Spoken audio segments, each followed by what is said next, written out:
You also mentioned numbering the rules. Did I catch that correctly?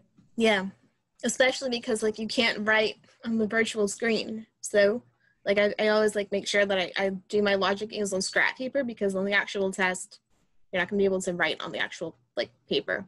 And for me, like writing on paper is easier. Yeah. So I just make sure I do that. Sure. Now you're saying rules. I assume you mean the indented parts under the paragraph. Is that correct? Yep.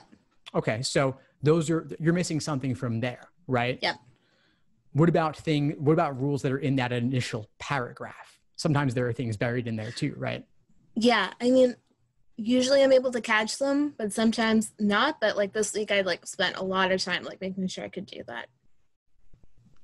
Nice. Just drilling that. Good. Do you ever find yourself in a position where you could memorize the rules?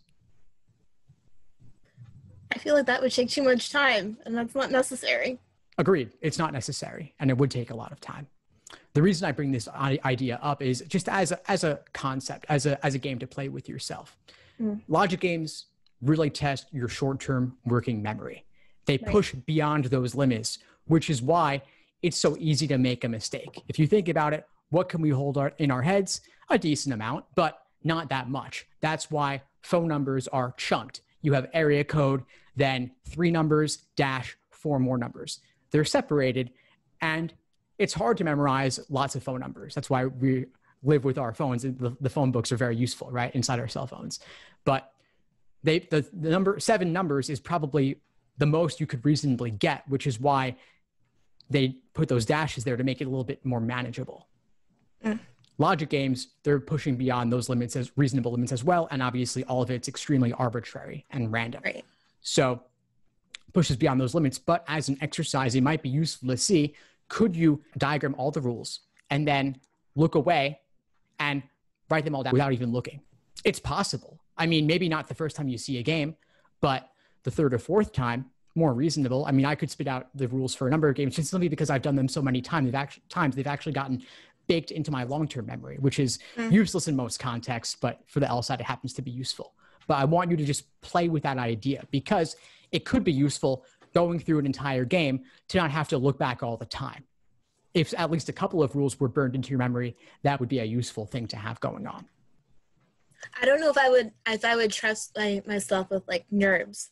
Do you know what I mean? Like I might misremember that. Yeah, you might. And obviously it's hard enough in the context of simply studying on your own time, let alone under the stress of a timed section, even more so when it's the real thing on test day. So I'm not saying that you have to get there, but it could be a place to play. And that could be a place to see, are you getting everything down at the beginning? Because if you were trying to memorize them, I guarantee you would be reading those indented rules a lot more seriously. You would be checking through them a lot more, and you would be extracting your interpretation of them as you were writing them down on scratch paper.